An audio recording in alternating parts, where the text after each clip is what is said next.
Hey, American contractors, viewers of the American Contractor Show.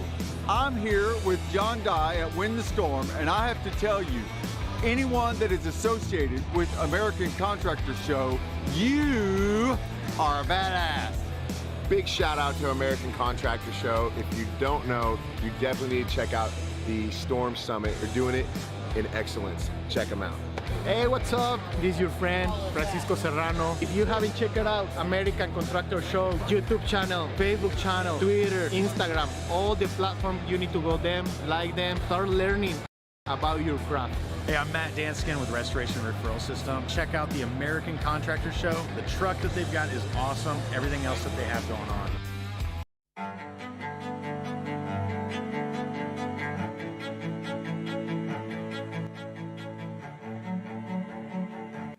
This is Larry Bache with the Northern Law Group, helping policyholders for more than 30 years. If you have a claim or your client has a claim that needs help, please feel free to call the Northern Law Group because we are the true policyholder advocate.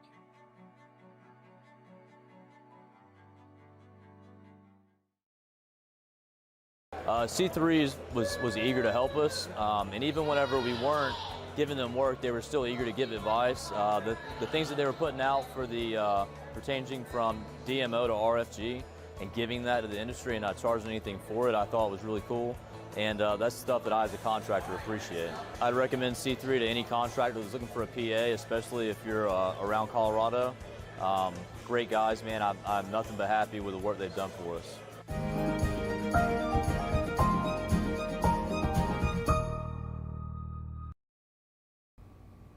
Good Monday afternoon, everybody. Lead meteorologist John Choquette here for our usual daily weather update. Thanks always to our sponsors, C3 Group, Merlin Law Group, and the American Contractor Show. They're in the description below, and especially right now after the immediate aftermath of Hurricane Ida. The hail threats do return today. However, it looks like the Northern Plains actually have some storms happening right now in North Dakota. Northern Plains could see some hail today into tomorrow morning. There is still some effects of Ida. Ida still is out there, the tropical storm that's very rapidly weakening now. However, she still poses a tornado threat today, especially in Alabama. And we're going to be checking out in the tropics. We are here in the midst of peak season, so we're not done, unfortunately.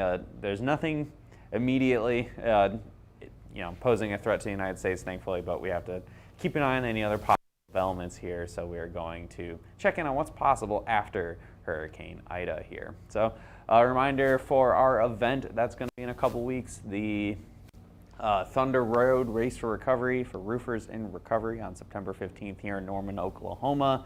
The link is description below if you want to sign up to race or if you want to be a sponsor. It's a great cause. 100% of the proceeds go to the Roofers in Recovery, and winners of the race, you get prizes and all that stuff. The go-karts are no joke. Go about 55 miles an hour. We raced them, and you get hit and you get some serious whiplash with that. So that should be fun. So storm reports yesterday.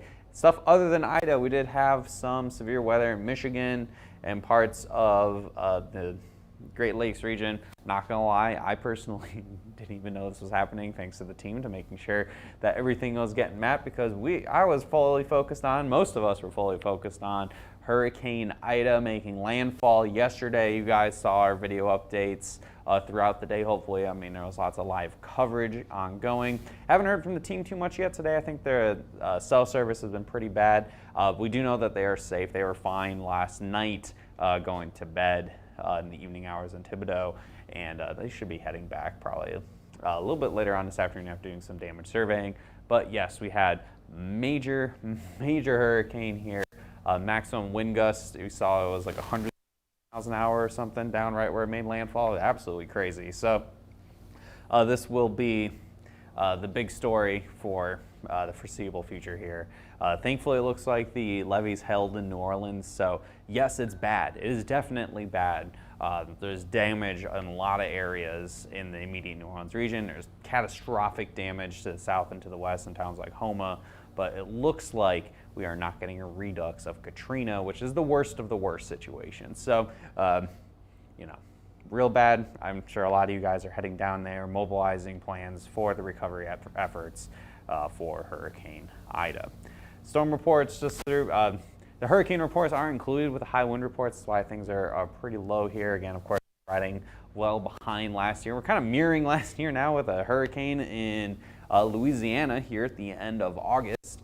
And currently, this is what Ida's looking like. Tropical Storm Ida, a weak tropical storm now, right near Jackson, Mississippi. The biggest threat is going to be a tornado threat here on the eastern sides of the storm. There's obviously quite a bit of rotation, a lot of shear of the decaying tropical storm to cause that tornado potential. But look at this, here in New Orleans, sun shines out, the storm's over, so hopefully things start drying out, maybe the water start receding so we can really get in there for the restoration efforts across the hardest hit sections of southeastern Louisiana. At least maybe get the power back on in some spots.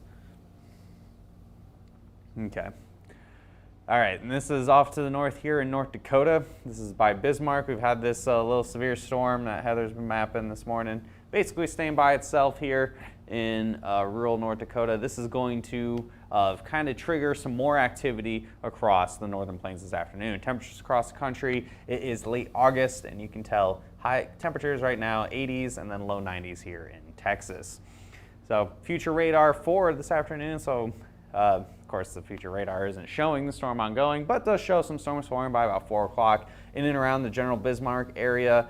Some better supercells forming this evening near dinner time, and by about 10 o'clock there will be some storms scattered about. These could be some big time hailers. Could see some hail up to baseball size in southern North Dakota and parts of South Dakota. Maybe even see a storm or two form in Rapid City. And notice here by about 1 o'clock we've got some storms down in southeastern sections of South Dakota, and this is going to be heading down towards the Omaha area in the late night hours going into the morning tomorrow, and that sets the stage for tomorrow's risk, which will be in the morning.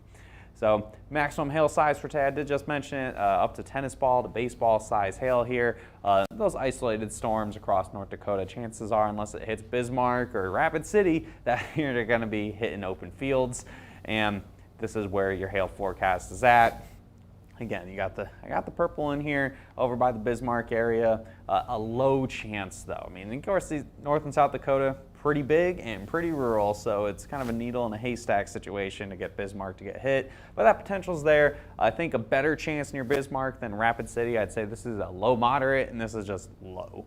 A storm or two may form off the Black Hills, and if you're in the Rapid City area, you guys know the drill. They come in and around the Rapid City area, and they might hit the city, they might not. So that's what we're looking at there. And then this is going to be for late tonight, possibly into tomorrow. Omaha could see that $quarter to $half size hail, potentially more of a wind risk. It really depends on if storms are forming out ahead of the line or not. Wind forecast for today, we've got two areas we're looking at here. The first of which is going to be a continuation of what we're seeing this afternoon to this evening, especially the wind threat really kind of maximizes in Nebraska, as what we just saw on the future radar. That line of storms will form and now cause that wind gust potential up to 70 miles an hour. And then down here to the south, I have the little tornado icons. This is less a wind risk. Look at the straight line winds, probably to 50, 60 miles an hour with what remains hurricane or now tropical storm Ida. But that tornado threat is there, low chance across basically the full state of Alabama here with the eastern sides of the dying remains of Hurricane Ida. Future radar for tomorrow, this is starting at 5 a.m., a continuation of what we just saw with that line of storms racing across Nebraska into Iowa. We'll have to keep a close eye on this, make sure this doesn't sneak up into a derecho situation or anything, but I think just overall a wind risk and maybe some marginally severe hail through the morning hours. Look at this, by 10 a.m. we're already racing towards Illinois. This may end up coming over, depending on how things evolve through the day. We may have to extend it into Illinois for tomorrow, but for tomorrow morning, it looks like your hail risk is going to be limited to maybe some $quarter to $half size hail with any ice form out ahead of the line or maybe the very end of the line here. So low chances. I do have Kansas City barely in there just in case things, push a little further to the west than what's being shown on the models, but for the most part, low-end chance of hail here for the Omaha and Kansas City areas. So tropical tracker, we're going to break down all of what is possible to come here. The latest update from Ida, 40 mile per hour max. We're almost at tropical depression status, and it will get there by about 7 o'clock. And then this track isn't for wind or anything. This is more just to see where this heavy rain is going to go. Through the rest of this week, Ida is going to eventually make it towards southern New England by the weekend. And again, not bringing the heavy winds or anything, but a lot of rain. There could be some rain all the way to the East Coast through the rest of this week. So we've got to keep a close eye on that. And of course, in the areas, make sure you don't get caught in any flash flooding. But with Ida basically said and done, we do have a couple other systems. I got Tropical Storm Kate, which apparently the thing just decided to go on its own there. But Tropical Storm Kate formed this afternoon. If you're wondering where Julian was, it came and went literally yesterday. So Julian was real quick and gone. Now we're at Kate. And by Saturday, this is a fish storm, 40 mile per hour winds now. And then we're going to get, by Saturday, maybe near hurricane strength. Again, not going to be. Remember, the name Kate will be recycled back in 5 years from now. Have possible forming. Well, this is off of the main development region for this time of year in the Atlantic. We have an 80% chance in the next 5 days. This could possibly meander its way towards America by a couple weeks from now. So we'll be keeping a close eye on this, and then more close to the United States, we have a low chance here in the Caribbean. Gotta keep a close eye on this. A couple models keep showing something in the area here in the Caribbean meandering into the Gulf. So we'll keep a very close eye on that. Right now, nothing, not for the next 2 days, 0% chance it develops in anything, only a 20% chance the next 5 days. This is just an outside chance that we have to keep a close eye on. This is the time of year where something goes from, oh, it's a small chance to, oh God. So we'll be keeping a very close look.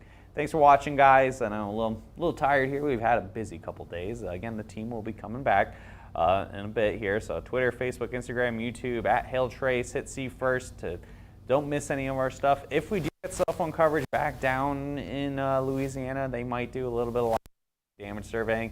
Again, we've had radio silence from them so far today. So I'm guessing that cell coverage is pretty spotty with where they are at. They are not in New Orleans. They were off to the south and to the west. And go ahead, give us a call, 855-334-4245. Email us info@hailtrace.com or visit our website at hailtrace.com. Thanks for watching, everyone. We'll see you again tomorrow.